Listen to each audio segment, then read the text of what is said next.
Hello and welcome. It's The Chat. I am Manny.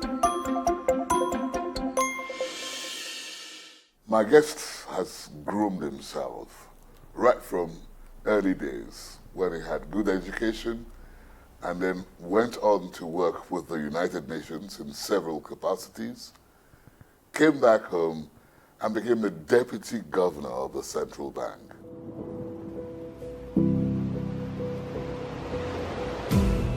Kingsley Moghalu is a lawyer, an international diplomat, a former United Nations official, a political economist, the former deputy governor of the Central Bank of Nigeria, a philanthropist, president of the Institute for Governance and Economic Transformation, and convener of Moghalu for Nigeria movement.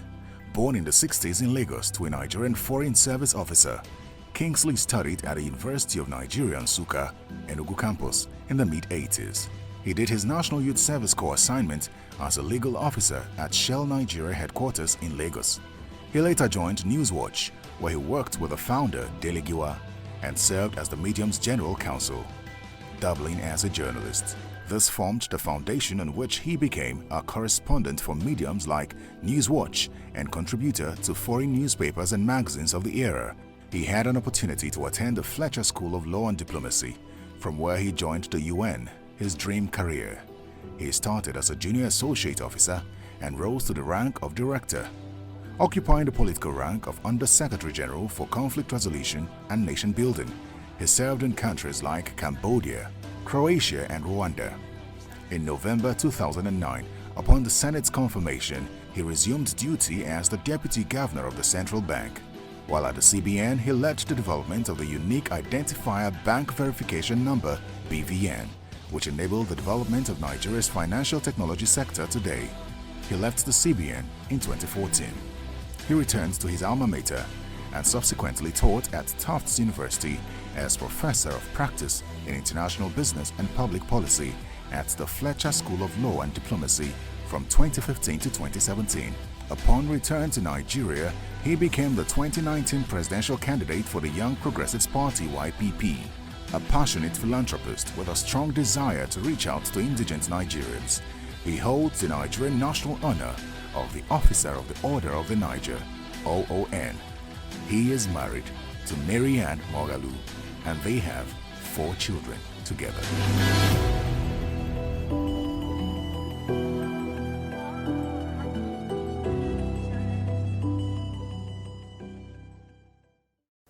Welcome. Thank you, Manny. It's good to see you again. Good to see you too. Let's even go back to your earlier days. Sure. What were you like growing up? Growing up as a young child, I was a serious young child because I was the first child of my parents. And my parents gave me a lot of responsibility to look after my siblings. And they also gave me a sense that I have to carry on the family name, the family's values. So I grew up with a sense of responsibility. I've always been responsible. I mean, as a young child, of course you play, you play around a little bit and all of that, but I never departed far from this core upbringing that I had. I also remember a lot of time spent in my village, in Nnewi. I come from Nnewi. We always spent Christmas at home in Nnewi. So that connected me a lot to the local culture. And during the Civil War, we lived there through the horrors of the war. And so I saw suffering. I saw people, families, my own family, my father's younger brother died. He was a Biafran soldier. He died during the Civil War. And I was about 6 years old. And I remember the wailing of my grandmother, the pain of losing her last child. And every now and then there will be these kinds of ceremonies in various families in the locality, people who had lost loved ones in the war. It was painful, and it made me hate war and violence.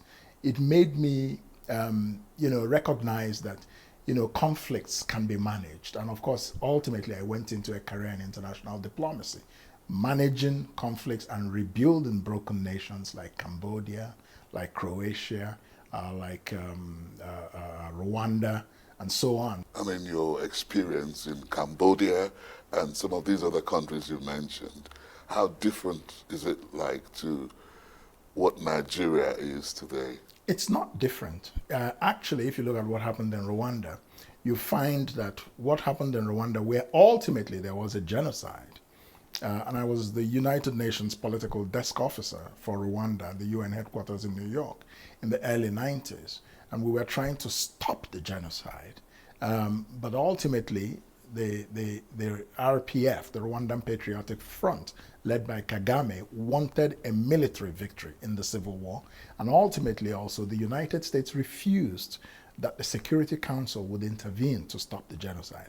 This was because of their experience in Somalia. But after the genocide, we got involved with nation building, helping to unify these countries. And you find that when people get so attached to ethnic identity that they don't care about the country, what matters to them is, I am Hutu, I am Tutsi, before I am Rwandese or I'm Rwandan, just as we have in Nigeria today. Yeah, I was That's just what gonna is happening say in that. Nigeria today. That there is You think no that is a fundamental problem with very Nigeria? fundamental problem, and this is one of the reasons that I am in politics, seeking the presidency, because I would love an opportunity to unify our country and demonstrate to all of us, and we all learn the lesson, that we can be bigger than the sum of our parts, that this country's diversity can be managed for success, and we can create a unifying vision for the 21st century. In the CBN, Yes, your the Central Bank of Central Nigeria. Bank of Nigeria, yeah.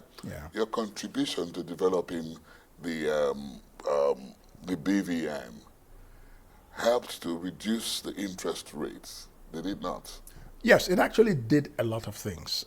We developed and introduced the bank verification number that I and the team that I headed in the operations directorate, because we felt we needed to clean up the payments system and to make it more safe, to have data that unified profiles, access to profiles of individuals who were in the banking system. And so today, and we were frustrated by this, slow development of the NIN, the National Identification Number. So we felt that we should, within the banking system that we control as a regulator, we can do this. And so today you have about 14 million Nigerians who have that BVN. And it's a very important, unique identifier, which has made the payment systems quite efficient and more secure. So it's a major contribution, and I have the honor. It was a great honor for me to be able to work on that project. So I did a lot of work on financial stability, financial inclusion. We set up, consumer protection to protect consumers from, predatory charges that the banks were making. Every time people are charging your bank account recklessly. We've recovered over 100 billion naira. For Nigerians in wrong bank charges. So there was quite a lot of work that we did in my time in the central bank. But big ticket achievements, in my view, stabilized the banking system, made sure that no bank failed, made sure that no depositor lost one kobo. Introduced the bank verification number, the BVN. I also worked as a member of the Monetary Policy Committee to bring inflation down to single digits, 8%. We brought inflation down to 8%. That's a huge achievement. Inflation Well, it's gone back down. Yes, and we stabilized the naira to the dollar exchange rate throughout the time I was in the central bank was between 150 naira to the dollar and 160 naira to the dollar. I remember Yes. the days, I think it was in the mid-80s, that I traveled, out of the country, and the exchange rates was 1-to-1. Sure. What could have happened? Well, it's a phenomenon of economics. At that time, there were fixed exchange rates. But, a number of things happened in the international monetary system. The Nigerian economy became a bit more liberalized. And so things had to find their market value, including the naira. How productive is the Nigerian economy?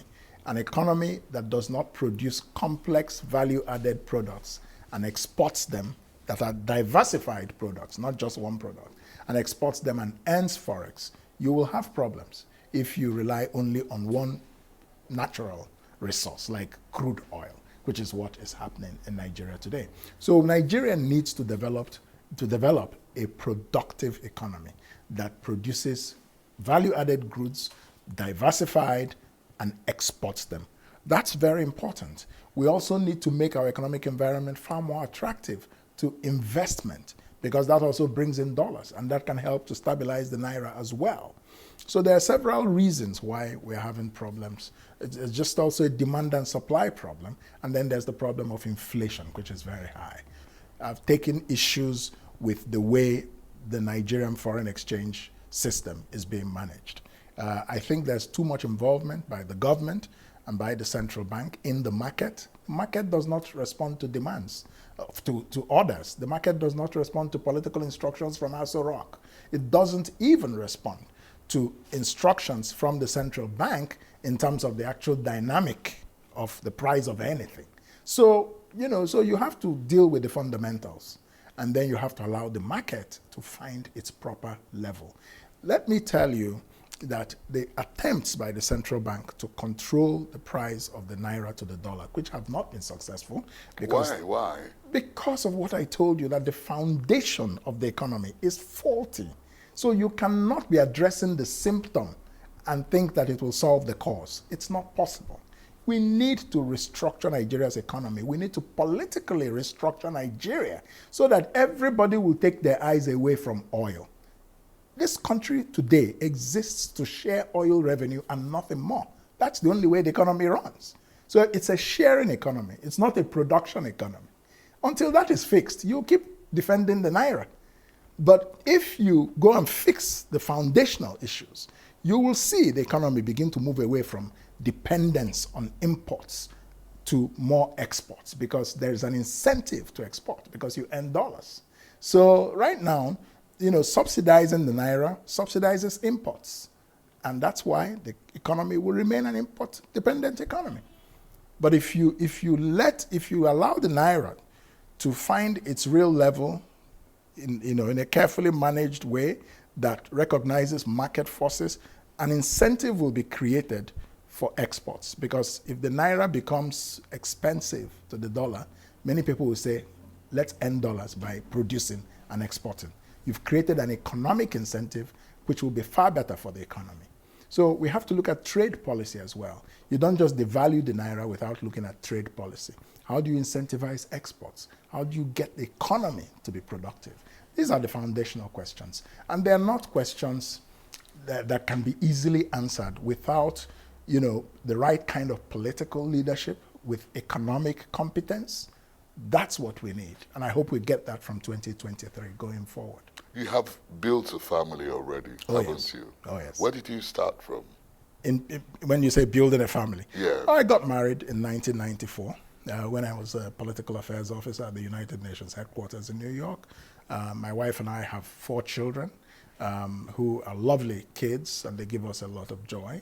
And in building my family, I also had to take a page from how our parents also brought us up, and then combine it with my own ideas. And of course, this is a different era. Strong family values are very important. Very, very important. And that was what I strove to inculcate in my kids. And I think we were successful in that regard. Are they here in Nigeria?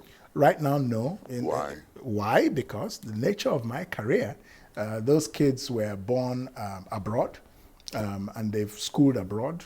That's just part of the kind of career that I had. So it's not the same thing saying, oh, this is a Nigerian politician who has stolen government money It's like and has kept his kids abroad. It's not like rags to riches, is No, it? it's not. It's riches to riches. Yes, and more riches. It's not riches to riches, but my family has always been international by virtue of my career.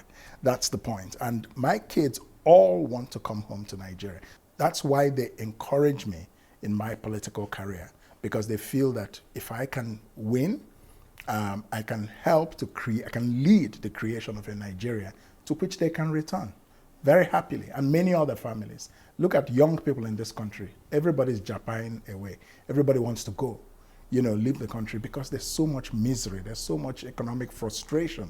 And my heart goes out to those young people. So what we want, and I don't blame them for leaving, but I want to create a country to help lead the creation of a new Nigeria to which they can return. And if we create the conditions, they will come back home.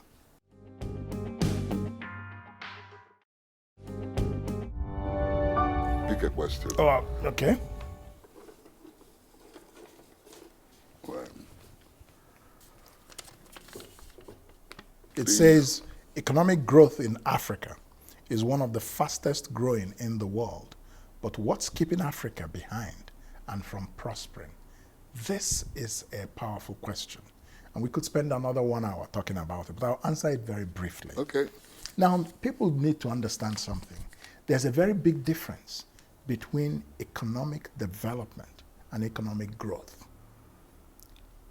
Economic development is quality of life issues. Do we have basic clean running water available to all citizens? Do you have good health services? Do you have maternal health? Do you have, what's your longevity? You know, what's the average lifespan of a Nigerian, which is about 60 years, which is quite low. You know, economic growth is a different thing. It's the calculation, and it's represented in GDP, gross domestic product. So, you know, the total calculation of all goods and services produced in a country in a given year gives you that. Nigeria is a big country.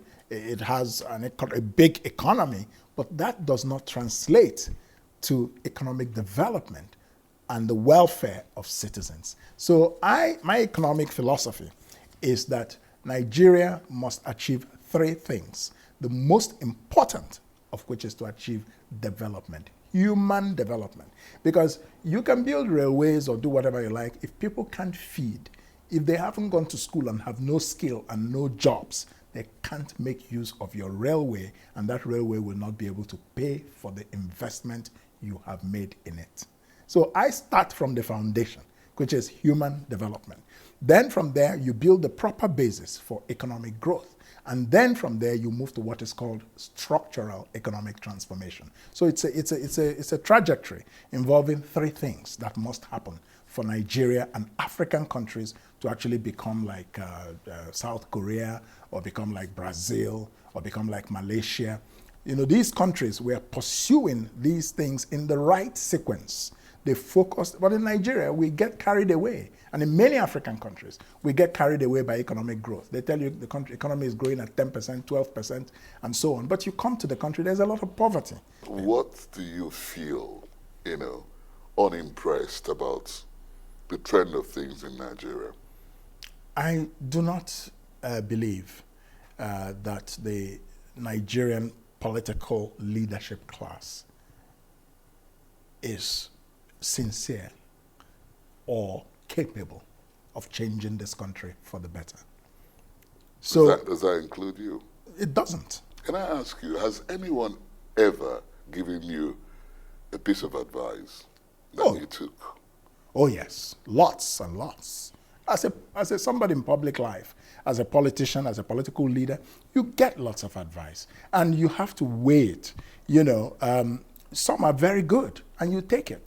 You know, you may look at some and feel, I don't agree with this. Which is the best piece of advice you ever got?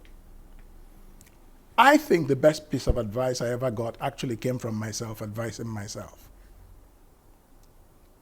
Can you explain this for us? Let me explain. In 2019, I had the opportunity to join the PDP or the APC, but I advised myself to introduce my vision to Nigerians and take a long-term approach to my political career, because I did not feel satisfied just going in to become part of the system that feeds fat on the commonwealth of Nigerians. You know, you'll be fine as a person. If I join APC or PDP today, I've gone to take care of myself. But the vision that I have for the people, I do not think these parties are able to accommodate it.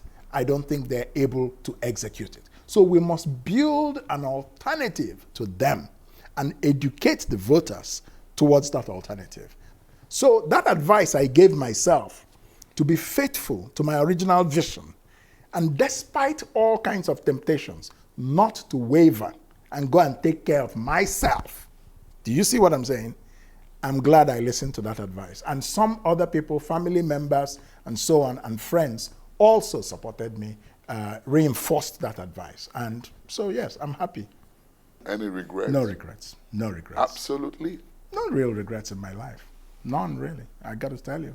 Other than the natural sense of regret you'll have sometimes, when you put trust and faith in human beings and they disappoint you. Have you ever been really yes. disappointed? Of course. Give us an example. Well, I can give you an example in terms of, friends, sometimes who have had cutting things to say about you because their own imagination is limited and they're trying to bring you down to the level of their own imagination. So if you have a vision, like I have, running for president, some people may not see that as something that is achievable or doable, and they may make unkind remarks or, even just not be supportive.